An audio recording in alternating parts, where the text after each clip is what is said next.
ओम नमस्त्वनंताय सहस्रमूर्तये सहस्रपादाक्षिशिरोरुबाहवे सहस्रनाम्ने पुरुषाय शाश्वते सहस्रकोटियुगधारिणे नमः।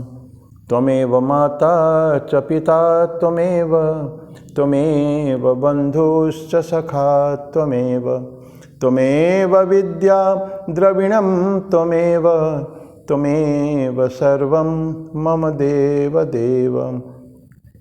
कायेन वाचा मनसेन्द्रियैर्वा बुद्ध्यात्मना वा प्रकृतेः स्वभावात् करोमि यद्यत् सकलं परस्मै नारायणायेति समर्पयामि।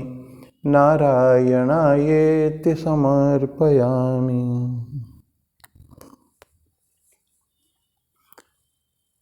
गीता गायक भगवान श्री कृष्ण को मेरा प्रणाम। भगवान श्री रामकृष्ण देव, जगत जननी माँ शारदा जी और स्वामी जी को प्रणाम अर्पित करता हूँ। मेरे गुरुदेव पूज्य स्वामी बुद्धसानंद जी महाराज को मेरा प्रणाम और आप सभी को मेरा प्रणाम। आज ये 62वीं कड़ी है भगवद गीता की। तो 9वां अध्याय पढ़ेंगे हम लोग। 14वां श्लोक से शुरू करेंगे। 14वां श्लोक में ही समाप्त किए थे, वहीं से फिर शुरू करेंगे। लेकिन उससे पहले एक भजन छोटा सा, खालस का भजन है ये, बड़ा फेमस वर्ड, नाम जपन क्यों छोड़ दिया। क्रोध न छोड़ा, झूठ न छोड़ा, क्रोध न छोड़ा, झूठ न छोड़ा, सत्य वचन क्यों छोड़ दिया तूने, नाम जपन क्यों छोड़ दिया तूने, सत्य वचन क्यों छोड़ दिया तूने, नाम जपन क्यों छोड़ दिया। झूठे जग में दिल ललचा कर, झूठे जग में दिल ललचा कर, असल वतन क्यों छोड़ दिया तूने, असल वतन क्यों छोड़ दिया तूने, नाम जपन क्यों छोड़ दिया। कौड़ी को तो खूब संभाला, कौड़ी को तो खूब संभाला, लाल रतन क्यों छोड़ दिया तूने, लाल रतन क्यों छोड़ दिया तूने, नाम जपन क्यों छोड़ दिया तूने, नाम जपन क्यों छोड़ दिया। जेहि सुमिरन ते अति सुख पावे, जेहि सुमिरन ते अति सुख पावे, सो सुमिरन क्यों छोड़ दिया तूने, सो सुमिरन क्यों छोड़ दिया तूने, नाम जपन क्यों छोड़ दिया तूने, नाम जपन क्यों छोड़ दिया।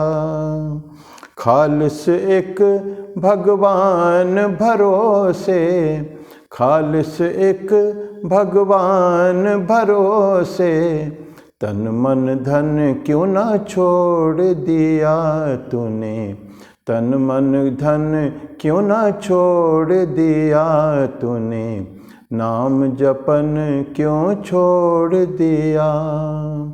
क्रोध न छोड़ा, झूठ न छोड़ा, क्रोध न छोड़ा, झूठ न छोड़ा, सत्य वचन क्यों छोड़ दिया तूने, नाम जपन क्यों छोड़ दिया तूने, नाम जपन क्यों छोड़ दिया।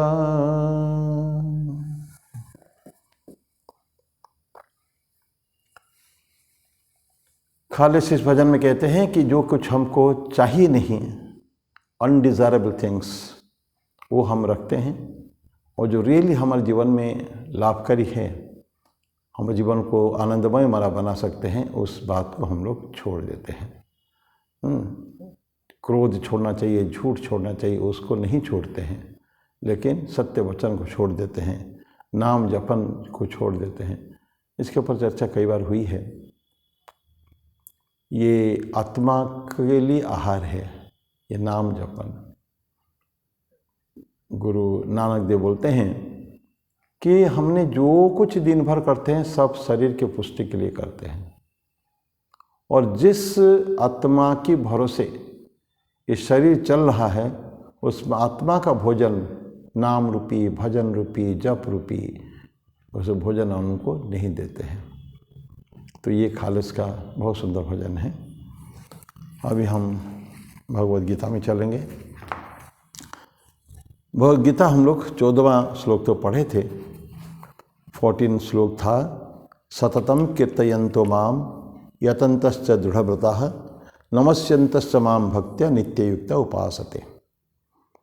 एक भक्त ईश्वर का क्या क्या करता है नॉर्मल कोर्स में, जो रियल भक्त जो है, तो बोलते हैं कि सततम कीर्तयन्तो माम, मेरा कीर्तन करता है हमेशा, सततम, हर समय कीर्तन। यतन्तश्च दृढ़व्रतः, एक कीर्तन हम जानते हैं ना, हरे कृष्ण कृष्ण कृष्ण हरे हरे, हरे राम राम राम हरे हरे, या कोई भी एक तारक मंत्र का कोई भी मंत्र लेकर इसको constantly continuously go sing and सिंग लगातार। कहते हैं कि नदिया का शहर कांपता था बिल्कुल जब निताई और निमाई ये दोनों जब सारे हजारों लोग साथ में लेकर कीर्तन करते हुए जाते थे सड़क पर, नदिया की सड़क पर, तब बिल्कुल चारों तरफ एकदम उताल तरंग की जैसा चलता था बिल्कुल। तो सततम कीर्तयन्तो माम यतन्तश्च दृढ़व्रतः, यतंत कोशिश, हमेशा प्रयास करना चाहिए। कैसे? हल्का मन में नहीं, दृढ़व्रतः, एकदम पक्का, एकदम डिटर्मिनेशन के साथ, निष्ठा के साथ करने का, ये स्मर को करना है। नमस्यन्तश्च माम भक्त्या, और मुझे नमस्कार करते हैं, मेरी पूजा करते हैं, प्रणाम करते हैं, सम्मान प्रदर्शन करते हैं। कैसे? भक्ति के साथ, भक्त्या, और नित्य युक्ता उपासते, उपासना भी करते हैं, पूजन भी करते हैं। अंतिम में पूजा तो बिल्कुल लास्ट है। कीर्तन करते हैं, स्मरण करते हैं, भजन करते हैं और नमस्कार करते हैं, लेकिन नित्य युक्त उपासते, नित्य युक्त, एक तो वर्ड कई बार यूज हो चुका है, जोड़कर, मुझसे जोड़कर। और कब कब जुड़ते हैं? नित्य, हमेशा। जैसे पहले बोला सततम कीर्तयन्तो माम, इस तरह का नित्य युक्त उपासते, मेरे उपासना करता है हमेशा के लिए। क्योंकि कहते हैं कि मन वही बात को एक्सेप्ट, ग्रहण करता है जिस बात की वो प्रोजेक्ट करता है, हमेशा ग्लोरीफाई करता है एक चीज़ को बहुत। हमेशा अगर ईश्वर को ग्लोरीफाई करेंगे, ईश्वर महान है, ईश्वर तो सृष्टा है, ईश्वर सब कुछ, हमारा माता पिता, तुम्हें माता च पिता चमेव, हम जो भजन करते हैं, ये सब जब जितनी हम ईश्वर की आराधना करेंगे, उपासना करेंगे, उनकी गुणगान कीर्तन करेंगे, उतना ही उनके भाव हमारे अंदर आएगा। और अगर बुरा चीज़ का अगर हम बार बार रिपीट करेंगे तो ही मन उसी में रम जाएगा। इसलिए बोलते हैं कि थॉट, चिंतन, हमारी भावनाएं बहुत हमेशा टुवर्ड्स राइट डायरेक्शन, ठीक दिशा में होनी चाहिए। तो ये बात को हम लोग ध्यान में हमेशा रखना चाहिए। तो ग्लोरीफाई करें किसको? गॉड को, भगवान को ग्लोरीफाई करें हम लोग। भगवान के अलावा और किसी को करने की जरूरत नहीं है। सांसारिक बातों के ग्लोरीफिकेशन की आवश्यकता बिल्कुल नहीं है। और मन भी ज़्यादा से ज़्यादा जानने की कोशिश करता है जिस बात को हमेशा चिंतन करता है। जैसे हम कोई लोग जो ना देखते हैं बराबर टीवी देखने में या सोशल नेटवर्किंग देखने में आदत है, वो लोग हमेशा नया से नया चीज़ वो ढूंढने को कोशिश करते हैं।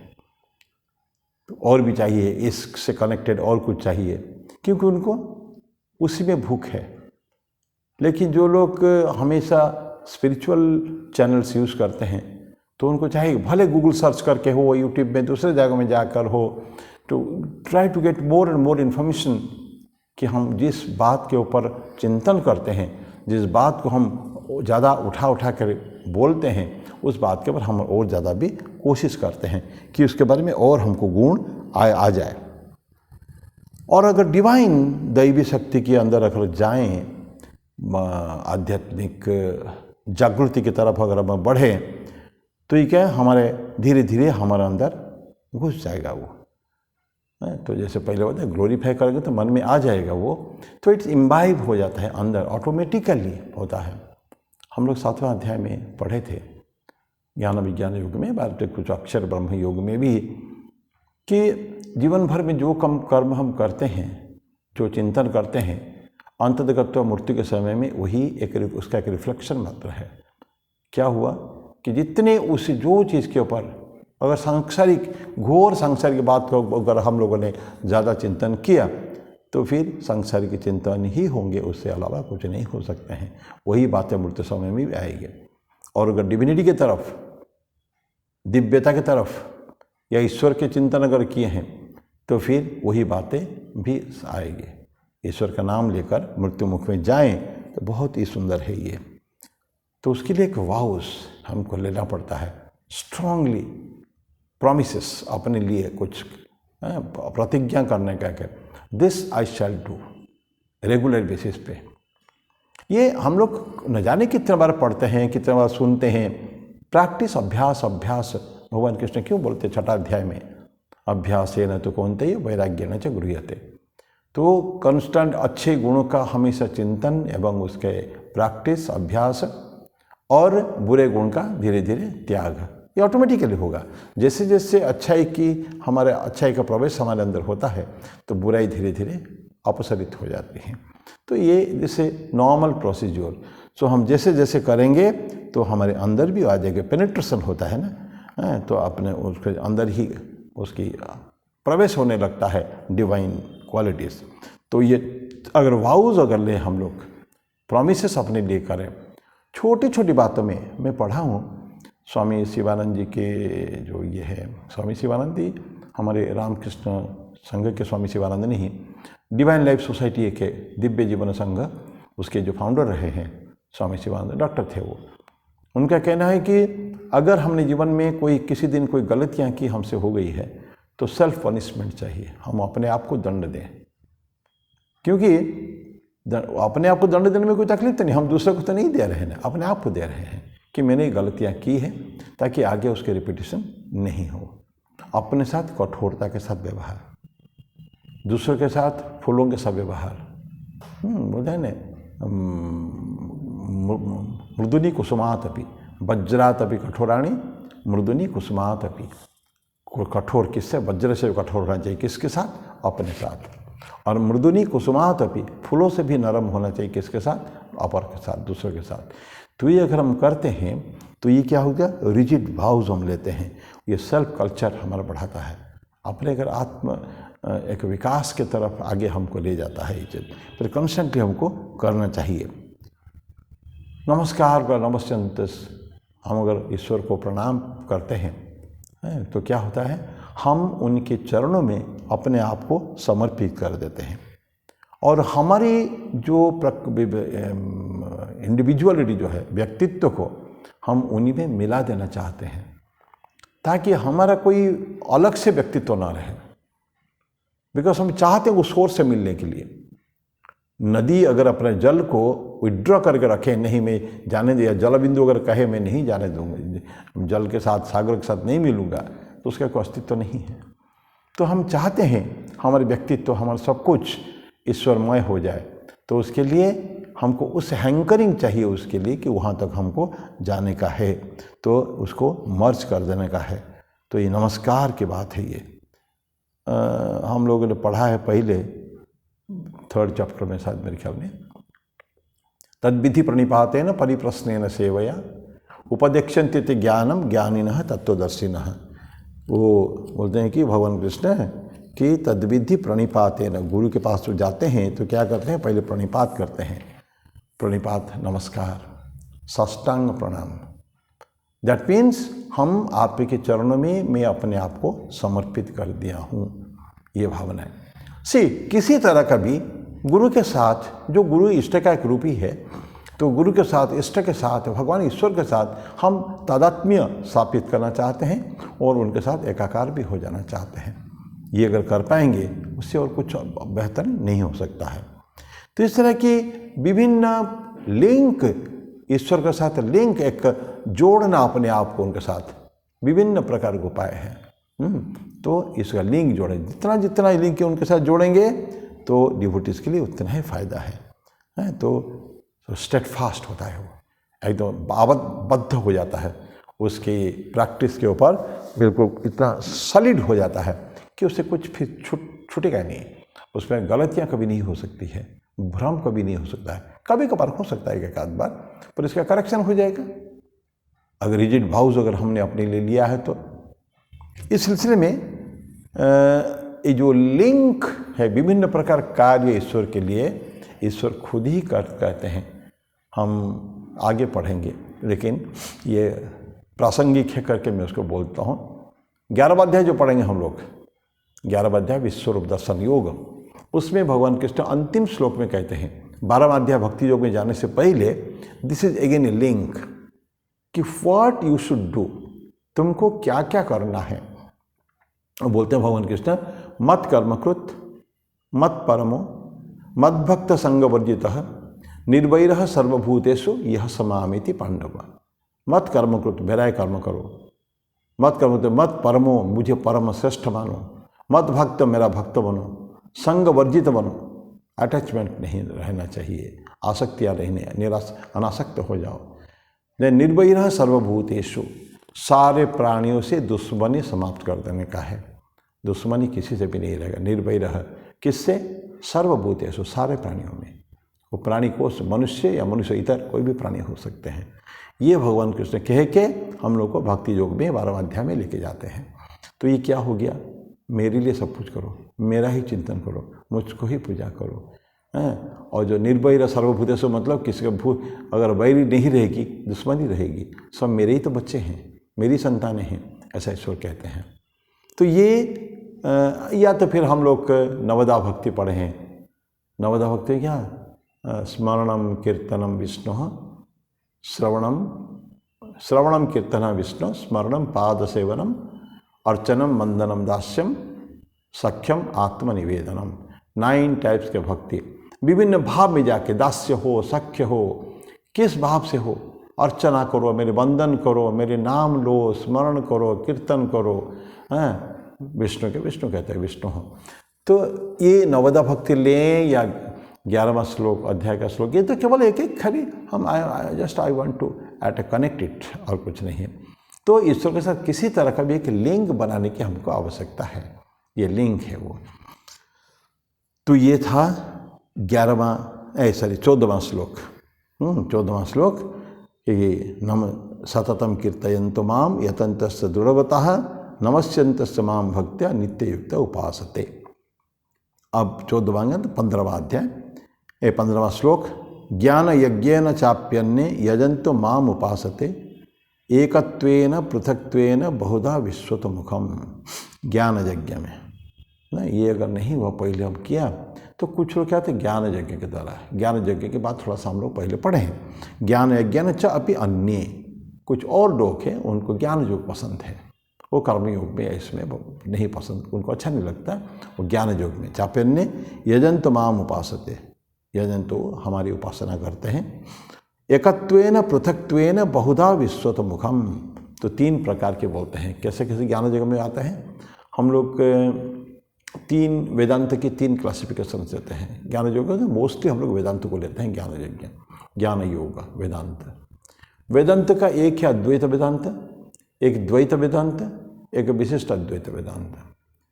तो अद्वैत वेदांत आदि शंकराचार्य प्रपोनेंट, आदि शंकराचार्य का बहुत पुरानी, सबसे पहले वही। देन आए विशिष्ट अद्वैत रामानुजाचार्य, और फिर आए द्वैत वेदांत मध्वाचार्य। तो ये तीनों बड़े बड़े आचार्यों की 3 अलग अलग क्लासिफिकेशन अद्वैत का। तो ये इसमें से कोई भी, तो अब अद्वैत का देखें तो अद्वैत क्या होता है, एक है, लॉर्ड एक ही है, ईश्वर का हम उपासना करेंगे, आराधना करेंगे, एक अनडिवाइडेड प्योर कॉन्शियसनेस, वो केवल चैतन्य सत्ता, केवल अखंड चैतन्य सत्ता, अनडिवाइडेड, उसमें डिवीजन नहीं हो सकता, क्योंकि सर्वत्र वही है। नेति नेति करके कुछ ये भी नहीं, वो भी नहीं, वो भी नहीं, और फिर कहाँ है? चिदानंद रूप शिवोहम शिवोहम। आदिशंकर का ही है निर्माण षटकम में 6 स्टैंजा है, इसके ऊपर चर्चा भी हुई है, उसके ऊपर वीडियो भी दिया गया है। तो क्या होता है? शिवोहम में चिदानंद रूप, मैं मनोबुद्धि अहंकार चेताने ना हम बलगर है, मैं भोजन नहीं हूँ, भोज्य नहीं हूँ, भोजन करने वाला नहीं हूँ, माता नहीं, पिता नहीं, भाई नहीं, बंधु नहीं, कुछ भी नहीं हूँ मैं सिर्फ चिदानंद रूप शिवोहम शिव, मैं वो सच्चिदानंद स्वरूप हूँ, मैं शिव हूँ, मैं शिव हूँ। प्रत्येक स्टंजा के बाद में बोलते हैं।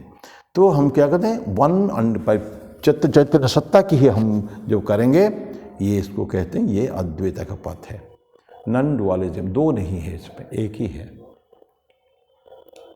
यद्यपि श्री रामकृष्ण देव ने बोला था कि अद्वैत की साधना करना इट्स वेरी डिफिकल्ट। हम अद्वैत करने के एक नहीं हूँ, मैं और कुछ नहीं हूँ, मैं ईश्वर का रूप हूँ, मैं ईश्वर हूँ, अहम ब्रह्मास्मि या सो अहम सह अहम, मैं वो आत्मा हूँ। बहुत अच्छी बात है, इसको एक बार समझ लेना पड़ता है। समझकर जब हो जाए, प्रैक्टिस अभ्यास हो जाए, उसको धारणा करना पड़ेगा।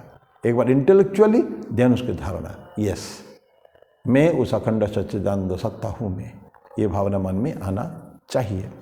लेकिन रामकृष्ण देव हरि महाराज को, जो आगे चल के स्वामी तुरानंद हुए हैं, उनको बोलते हैं, तुम अद्वैत पढ़ते हो, बहुत अच्छी बात है। अद्वैत में क्या है? ब्रह्म सत्यम जगत मिथ्या, यही तो है ना? हाँ, यही है। तो फिर जब मुझे जान लिया एक बार ब्रह्म ही सत्य है, सारे जगत मिथ्या है, तुम इसको धारणा करो। लेकिन अन्यत्र ठाकुर कहते हैं कि तुम अगर एक समझ लेने के बाद, धारणा करने के बाद कि जो कुछ है सब ईश्वर है, लेकिन क्या तुम जगत को मना कर सकते हो क्या? Can you negate it? Can you deny it? नहीं कर सकते हैं, क्योंकि जगत में हम रहते हैं। स्वप्न जगत नहीं है, जगत में हमारे उतना ही सत्य है। फिर कैसे? तो इसको दोनों को यूनाइट कैसे करें, कंबाइन कैसे करें? तो इसलिए बोलते हैं कि तुमने जान लिया जो कुछ है सब ईश्वर हुए हैं, लेकिन वही ईश्वर आगे चल के देखोगे कि ये 24 तत्व भी तो वही हुए हैं। ये जो जड़ चैतन्य, जो भी दृश्य अदृश्य, जो कुछ संसार में जगत में दिख रहे हैं, ये सब के सब ईश्वर की ही सत्ता है। उदाहरण क्या ठाकुर सुंदर दे रहे हैं कि जैसे सीढ़ी के ऊपर जाओगे, तुम छत तुम्हारा क्लाइमैक्स से बिल्कुल अंतिम में, तो सीढ़ी करके जो छत पर पहुंच जाएंगे, हम देखेंगे जिस उपादान से, पदार्थ से, वो ईंटा, सुर्खी, चूना, इसी से ही सीढ़ी भी बनी है, उसी से छत भी बने हैं। तो हम ज़्यादा देर छत में नहीं रहते हैं, छत में रहना हमारे घर में है। तो ठाकुर उसको नित्य और लीला ऐसा बोलते हैं। एक बार नित्य में पदार्पण करके, नित्य को समझकर जाकर, फिर हमको वापिस आना पड़ेगा लीला में। तो लाइक इस अनुलोम विलोम ठाकुर बोलते हैं, जाना आना जाना आना। सो ठाकुर का क्या होता था? उनका तो बहुत ही ज़्यादा होता, मुहुर्मुहु समाधि में। दैट मीन्स अक्सर वो लीन नित्य में रहते थे, और लीला विलास के लिए, भक्तों के साथ लीला विलास के लिए, दैनंदिन का क्रिया कर्म के लिए वो नीचे आते थे, कभी कभी आते थे। ठीक है, तो ये अद्वैत की साधना क्या है? अनडिवाइडेड प्योर कॉन्शसनेस, अखंड चैतन्य सत्ता को ध्यान में रखना। और द्वैत में क्या होता है? द्वैत में केवल मैं सो हम नहीं हूँ, इसको डिस्टिंक्ट कहते हैं। वो किससे? जगत से और जीवात्मन से अलग है। वो ईश्वर जो है, जगत ईश्वर से निकला है, लेकिन जगत एक अलग सत्ता है। या यूनिवर्स जिसको कहते हैं, यूनिवर्स पूरा विश्व, सारी सृष्टि जो है, क्रिएशन ईश्वर का, वो एक अलग सत्ता है। जीवात्मन एक अलग सत्ता है, जैसे हम लोग हैं जीवात्मन है, और ईश्वर एक अलग सत्ता है। ये डिस्टिंक्टिव है, ये अलग अलग है सब। तो ये है द्वैत भाव है। ये द्वैत मध्वाचार्य का, वो बाद में अंतिम में आया एक्चुअली, द्वैत भाव कि मैं भी हूँ, मेरे प्रभु भी है। भगवान श्री राम, भगवान श्री कृष्ण, श्री राम कृष्ण हमारा इष्ट देव है। तो लेकिन मेरी भी उपस्थिति है, मेरी भी स्थिति है। श्री रामकृष्ण है तो मैं भी हूँ। तो ये भावनाएं होती है कि यहाँ द्वैत वेदांत में आता है। तो ये सब अलग अलग है, और सब कुछ उस ईश्वर के ऊपर निर्भर है। उन्हीं के अंश है ना हम लोग, हैं? तो जीव है सो अंश है, और वो अविनाशी है। जो आत्म तत्व अविनाशी है, अनंत चैतन्य सत्ता है, लेकिन हम लोगों उनके के अंश है। तो ये हो गया आपका डुअलिटी में या द्वैत भाव में हो गया। तो अद्वैत हो गया, द्वैत हो गया। अब विशिष्ट अद्वैत रह गया। विशिष्ट अद्वैत क्या है? ईश्वर को हम उपासना करते हैं। कैसे करते हैं? चारों तरफ देख रहे हैं, ऑल फेसेस। बहुधा विश्वतमुखम, ये क्या बोलते हैं? एकत्वेन पृथक्त्वेन। एकत्वेन मतलब अद्वैत वेदांत, पृथक्त्वेन पृथक डिस्टिंक्टिव अलग अलग है, ये द्वैत वेदांत। और बहुधा विश्वतो, बहुधा मतलब विभिन्न है, बहुधा विश्वतमुखम, जहाँ देखो ईश्वर है। ब्रह्मा तो केवल 4 फेस वाले हैं ना, लेकिन ये कोई 5 फेस वाला भी होते हैं, लेकिन ये तो अनंत मुख है, बहुत अविश्वत, चारों तरफ it's looking at all sides. ईश्वर सभी जगह देख रहे हैं, क्योंकि ये जो जड़ चैतन्य जितने हैं, ईश्वर के शरीर के एक एक पार्ट है, बॉडी पार्ट कह सकते हैं, ईश्वर के ही अंग है। उनके व्यक्तित्व का केवल ये एक एक अलग अलग एट्रीब्यूट्स केवल है। तो इसलिए इसको क्या कहते हैं हम लोग? बहुधा विश्वतमुखम कहते हैं। तो अलग अलग है, एस्पेक्ट अलग अलग है। तो ये सब जहाँ देखो वहीं देख रहे हैं। एक प्रश्न था ना, ईश्वर कहाँ देख रहे हैं इस समय? है कैसे कहानी है, ईश्वर अभी क्या कर रहे हैं, ईश्वर कहाँ देख रहे हैं, कहाँ कहाँ उपस्थित है वो, किस में उपस्थित है? इस तरह का प्रश्न एक राजा का था। और उनके जो पंडित जो है, सभा पंडित के कन्या ने उसने उत्तर दिया था। जैसे कि कैंडल बुलाया गया, एक मोमबत्ती, उस ज़माने पता नहीं मोमबत्ती रही होगी कि नहीं, लेकिन कहानी की थी कि मोमबत्ती मंगाया उन्होंने, मोमबत्ती को दिखाया, राजा को पूछा ये कहाँ, ये लाइट अभी कहाँ देख रहे हैं? बोले सर बस सब जगह देख रहे हैं। आलोक, क्योंकि कैंडल के आलोक से चतुर्पार्श्व आलोकित हो रहे हैं। तो फिर बोला कि राजा बोलते हैं कि सभी जगह देख रहे हैं वही कैंडल। बोला ठीक, ईश्वर उसी तरह का ही है, ईश्वर सब जगह देख रहे हैं, प्रत्येक को क्या कर रहे हैं वो छोड़ दीजिए। तो ये हो गया ईश्वर पर बहुधा विश्वतमुखम। तो बिकॉज सभी उनके पार्ट है, उनका बॉडी का पार्ट है, उनका एक अंश है, क्षुद्र अंश है, तो चारों तरफ ईश्वर देख रहे हैं, उसको बोलते हैं कि बहुधा विश्वतमुखम। तो ये भगवान को हम कोई भी भाव से आराधना करें, उससे कोई फर्क नहीं पड़ता है। ईश्वर कभी नहीं कहते कि मुझे इस भाव से आराधना करो, तो ईश्वर को मंजूर है, ईश्वर मंजूर है। वो भगवान श्री भगवत स्वामी जी वहाँ उसको बोले हैं शिकागो पार्लियामेंट में। तो जिस जिस जिस भाव में ये यथामाम प्रपद्यन्ते तांग तथैव भजाम्य हम मम वर्तमान वर्तन्ते मनुष्य पार्थ सर्वसा। तो बोलती जो मेरे को जिस भाव से, वो कभी नहीं कहते हैं कि तुम ये भाव में ही करो नो। ठीक है, ठाकुर क्या बोले थे मास्टर महाशय को सेकंड विजिट में, तुमको क्या अच्छा लगता है, निराकार के साकार? बोले मुझे तो निराकार के पसंद है। ये सब बहुत समय बारंबार रिपीट होने वाली बातें हैं।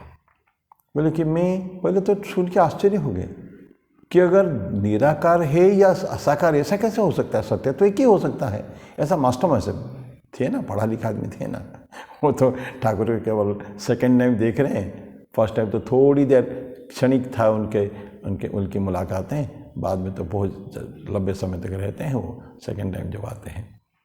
तो ठाकुर तुम निराकार चाहते हो कि साकार चाहते हो? नहीं, मैं हमको निराकार पसंद है, फर्स्ट क्लास, नो प्रॉब्लम, निराकार ही रखो। लेकिन कभी ये मत सोचो कि निराकार ही एकमात्र चीज की सत्य है, साकार भी उतना ही सत्य है। सब की बातों को तुमको सुनना पड़ेगा, सभी सत्य है, लेकिन सत्य के अलग अलग एस्पेक्ट्स केवल है। ये तुमको जो चाहिए तुमको वही लेने का है, बस इतना ही ध्यान तुमको रखना पड़ेगा। ये भगवान श्री राम कृष्णदेव मास्टर महाशय को बोले थे। तो उनको सब कुछ एक्सेप्ट, सब कुछ ग्रहण कर सकते हैं, उनके लिए कोई प्रॉब्लम नहीं है। तो सब घाट, जैसे घाट की बात को ठाकुर बोलते थे ना, वही पानी है, वही जल है। हिंदू पीता है एक घाट से, मुसलमान एक घाट से, क्रिश्चियन एक घाट से, और कोई दूसरे घाट, चौथी घाट से। सभी के लिए मटेरियल जो है वो एक ही है, जल और उसकी शीतलता, लेकिन नाम केवल अलग अलग है।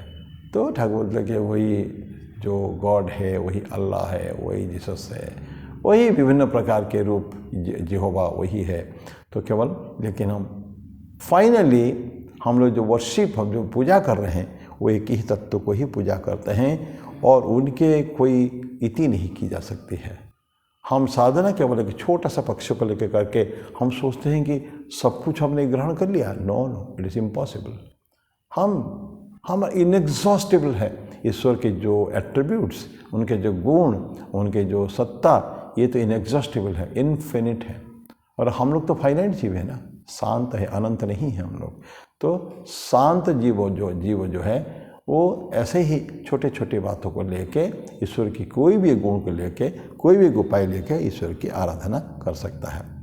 अब प्रश्न आता है कि जो इतने सारे उपाय दिए गए, भगवान कृष्ण कहते हैं कि एकत्वेन पृथक्त्वेन बहुधा विश्वतोमुखम, किसी भाव से करो, तो कैसे होगा? ईश्वर तो एक ही व्यक्ति है, यानी कि इज ओनली वन, और उसके सिर्फ डाइवर्स जो कन्फ्लिक्टिंग फॉर्म्स जो होता है, कहाँ तो एक, कहाँ तो बहु, और कहाँ तो दो, एक दो से भी ज़्यादा है डिस्टिंक्ट फॉर्म से, तो इसे कैसे संभव है?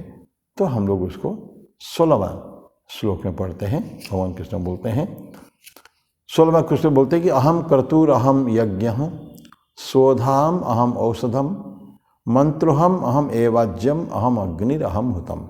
मैं सब कुछ हूँ। भगवान कृष्ण बोलते हैं मैं सब कुछ हूँ। तो मैं एक भी हूँ, मैं बहु भी हूँ, मैं विश्वतोमुख, पहले बोल ही चुके हैं। फिर बोलते हैं मैं क्या क्या हूँ? अहम क्रतु। तो क्रतु क्या होता है कि वैदिक रिचुअल है, एक मंत्र पाठ वगैरह करते हैं ना, कर्मकांड करते हैं, रिचुअलिस्टिक कर्मकांड। तो वैदिक एक इस तरह का रिचुअल है। और यज्ञ क्या होता है? यज्ञ वैदिक पोस्ट वैदिक रिचुअल के बाद भी पूरा the whole set of worship, इसको हम यज्ञ कहते हैं। तो बोलते क्या बोलते हैं कि अहम क्रतु, मैं क्रतु हूँ। क्रतु मतलब वही जो रिचुअल जो है, और अहम यज्ञ हूँ, मैं अभी यज्ञ भी हूँ। और शोधा हम, मैं शोधा हूँ, और मैं औषधम भी हूँ। मंत्र हम, मैं मंत्र भी मैं हूँ। अहम एवाज्यम, एवाज्य मतलब घी है जो देते हैं हम लोग, आहुति में देते हैं। अहम एवाज्य आज्यम, और अहम अग्नि अहम हुतम, मैं अग्नि भी मैं ही हूँ। और हुत देने जो दिया जाता है सब कुछ, मतलब होल प्रोसेस, यज्ञ का सारे प्रोसेस एक ही है। तो इसे हम एक मंत्र पढ़ते हैं, 4 अध्याय के 24वां श्लोक पढ़ चुके हैं। ओम ब्रह्मार्पणम ब्रह्म हविः ब्रह्माग्नौ ब्रह्मणाहुतम ब्रह्मैव तेन गंतव्यम ब्रह्म कर्म समाधिना। तो ब्रह्मार्पणम, ब्रह्म अर्पण है, ब्रह्म हवि ही है, ब्रह्म अग्नि में, ब्रह्मणाहुतम, सब कुछ वो एक्चुअली प्रोसेस, खाने के प्रोसेस के लिए बोले हैं। जो भोजन करते हैं हम, मैं भी ब्रह्म हूँ। तो भोजन का जो प्रक्रिया वो भी ब्रह्म है। जो हम आहुति देते हैं अंदर जो यज्ञ में, वो भी है। आहुति देने की प्रक्रिया भी है। सब कुछ, the whole thing, entire set of operation, ये सारे के सारे ब्रह्म हैं, उससे अलग कुछ है ही नहीं। तो ये बोलते हैं ये मैं क्रतु हूँ, मैं यज्ञ हूँ, हैं। और ऑफरिंग जो है, ये तो स्वधा क्या है? हम पितृपुरुष को देते हैं, उसको स्वधा कहते हैं। तर्पण देते हैं ना, ये कुछ दिन पहले आपका चला गया पितृपक्ष चला गया। पितृपक्ष में हम लोग जिनको नहीं बैठाए हैं गया में जाके, फाइनल जो अर्पण नहीं किए, तर्पण नहीं किए हैं, उन लोगों को हर साल एक तो पितृपक्ष में ही जल देना पड़ता है, तर्पण देना पड़ता है। तो ये वो जो तर्पण देते हैं या उनको जो भोजन वगैरह देते हैं, जो कुछ देते हैं पितृपुरुष को, तो उसको शोधा कहते हैं। शोधाम अहम औषधम। औषध क्या है? औषध नहीं कि हम जो खाली वो टेबलेट्स खाते हैं, वो नहीं है। औषध मतलब जो फूड, मेडिसिनल वैल्यू जिसका है, औषधीय गुण है, एवं शरीर को जो पुष्ट करता है। कई सारे ऐसे फूड भी हैं, नेचुरल फूड से। आजकल हम नेचुरोपैथी की बात करते हैं ना, तो ज़्यादा से ज़्यादा हम लोग कोशिश करेंगे, नहीं कर पा रहे हैं, बात अलग है। हकीकत यही है कि एलोपैथी मेडिसिन फिर भी खाना पड़ता है, लेकिन कोशिश करना चाहिए कि नेचुरल फूड से ही हमको मिल जाए। या नेचुरल प्रोडक्ट्स मिल जाए, बायोलॉजिकल प्रोडक्ट्स मिल जाए, बायो प्रोडक्ट्स मिल जाए, ताकि हमको सिस्टम के साथ ठीक ठीक एडजस्ट हो सके। तो ये औषध क्या होता है कि मेडिसिनल वैल्यू भी है और नॉरिशिंग भी है, ये उसको हम लोग औषध कहते हैं। और मंत्र एक थॉट, जो हिम पढ़ते हैं, मंत्र पाठ करते हैं, ओम अग्नये स्वाहा इदम अग्नये, इस तरह का पढ़ते हैं, और भी बड़े बड़े मंत्र, लंबा लंबा मंत्र पढ़ते हैं। तो ये जो भावना है उसके अंदर है, मंत्र तो केवल कोई शब्द है, लेकिन शब्द के भावना को मन से, भावना के साथ अगर पढ़ेंगे तो there is a formative force, उसमें एक शक्ति है उसमें। मंत्र इटसेल्फ ही, जो मंत्र का शब्दावली जो है वो भी तो महत्वपूर्ण है, लेकिन उसी मंत्र को जब पढ़ने वाले जो है ठीक भावना के साथ, तो स्पिरिट के साथ अगर पढ़ेंगे उसका एक अलग आनंद होता है। तो बोलते वो मंत्र है। और एवाज्यम सब कुछ में है। तो फिर इसीलिए हम लोग भोजन के समय में मंत्र किसी पढ़ते हैं। हमेशा देखेंगे कहीं भी आप लोग भी पढ़ते होंगे, विभिन्न प्रकार मंत्र पढ़ते हैं। तो ये रामकृष्ण संघ में जो है भावधारा में विशेष करके इसी को ही पढ़ते हैं। कोई कोई तो कहीं कहीं पूरा गीता पाठ 15वां अध्याय कर लेते हैं भोजन से पहले, क्योंकि जब तक परोसा जा रहा है, ये एक प्रोसेस है, यहाँ से कोई उसका ताल्लुक विशेष नहीं है। लेकिन इतने देर में एक मन की भावनाएं एक ऊर्ध्वमुखी हो, इसके लिए जब भोजन परोसा भी जा रहा है, पंगत बैठे हुए हैं पूरे के सारे लोग, उस समय में पुरुषोत्तम योग भगवान कृष्ण के 15वां अध्याय के जो है 20 श्लोक है, वहीं से पढ़ना चालू करते हैं। और जब तक वो 5 मिनट में पढ़ भी लेते हैं तब तक परोसना समाप्त हो जाता है। फिर ओम ब्रह्मार्पणम ब्रह्म भी कह के फिर हम लोग भोजन करते हैं।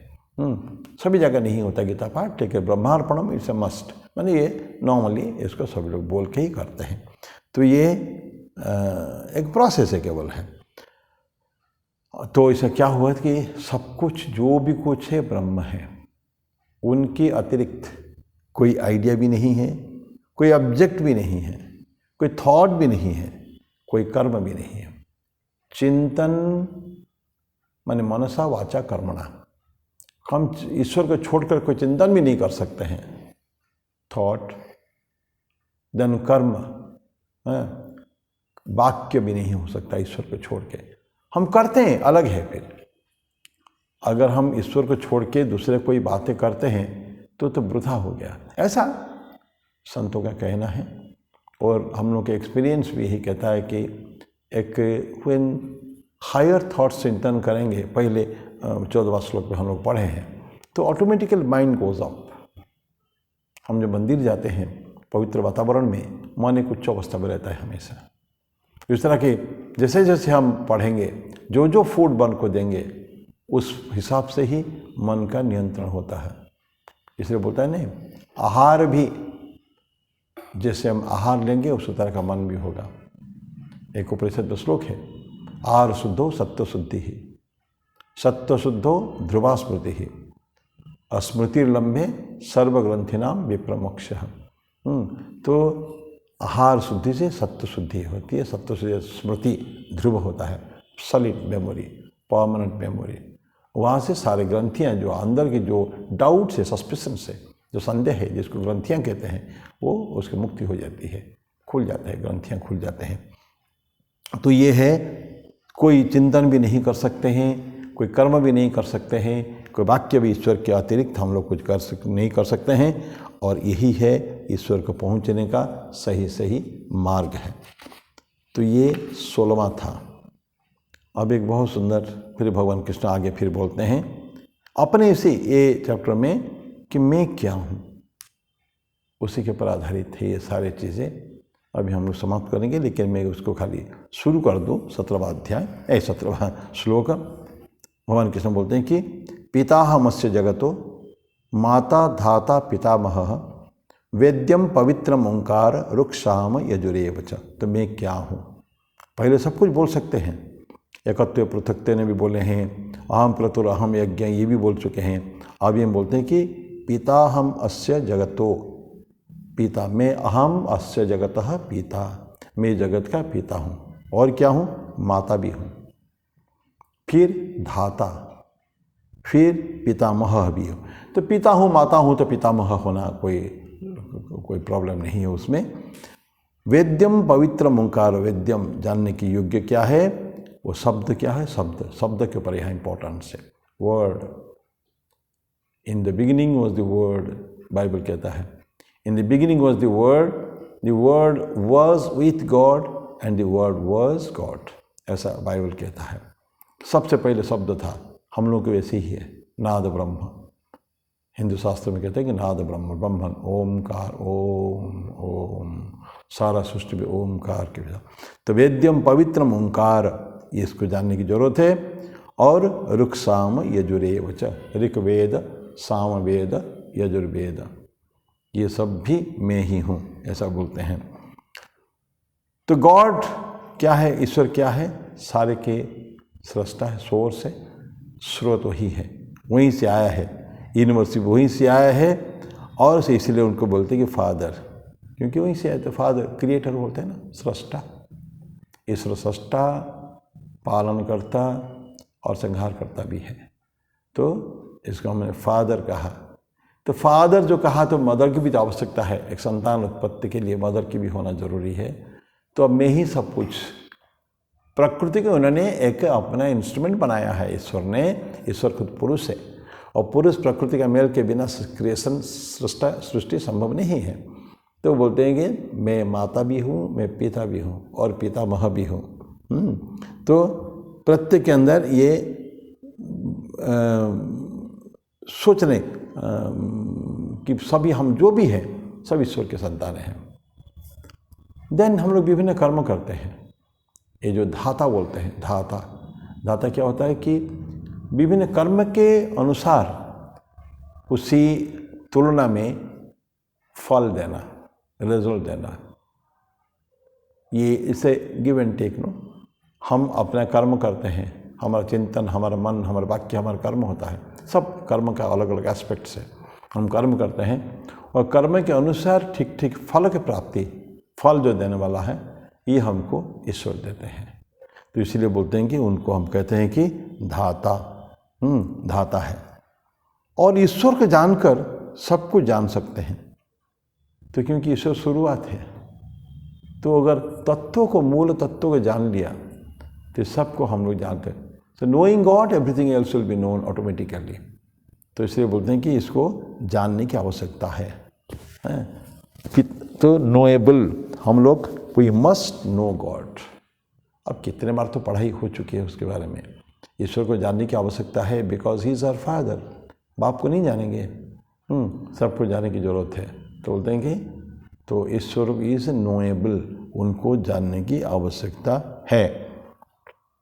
फिर बोलते हैं कि जो elements, earth, air, fire and ये सब जो है, मिट्टी, भूमि, आपो, अनल, वायु, ये जो चार, खंग नहीं, आकाश की बात नहीं कर रहा हूँ, ये जो चार एलिमेंट है, इनके कांटेक्ट में जैसे जैसे आएंगे कोई भी चीज़, क्योंकि प्रकृति में ये 5 तत्व है ना। तो अभी आकाश, क्योंकि आकाश के अंदर सब कुछ है, एनवेलप्ड बाई आकाश है, इसीलिए आकाश को नहीं लिया। ये 4 तत्व जो है प्लस आकाश ऑल्सो, कोई भी चीज़ ये 4-5 तत्वों के कांटेक्ट में आएंगे तो वो प्यूरिफाई होते हैं, पवित्रीकरण होती है। तो इसी तरह का ईश्वर की बोलते हैं कि इट्स ए ग्रेट प्यूरिफायर। तो उनके इसी चिंतन में, अगर ईश्वर के चिंतन में अगर आते हैं हम लोग, हमेशा जब तत्व, पंच तत्व की कांटेक्ट में आके प्योर हो सकते हैं। इंसान अगर सारे बुद्धि के साथ और कंस्टेंटली अगर ईश्वर के साथ रहें, उनके चिंतन करके, उनके कर्म करे, सब कुछ पहले जैसे हम लोगों ने बोल रखे हैं, लिंक हर समय ईश्वर के साथ हमारा लिंक बनी रहे, जब करेंगे तो नेचुरली हमारी जो ईश्वर तो बहुत बड़े प्यूरीफायर है। ये सारी चीज़ें उन्हीं के ही है, प्रकृति उन्हीं की ही है, तत्व उन्हीं की, तत्व जो प्यूरीफाई कर सकते हैं, तो जो तत्व के बनाने वाला जो है तो भी तो प्यूरीफाई कर सकते हैं। तो बोलते हैं कि वो एक बहुत बड़े प्यूरीफायर भी है वो। तो मैं अभी यहीं समाप्त करता हूँ आज के इसको। ये 17वां जो श्लोक चल रहा है तो उसको हम थोड़ा लंबा है और आगे फिर अगले बार पढ़ेंगे उसको, यहीं से 17वां अध्याय से 17वां श्लोक से शुरू करेंगे।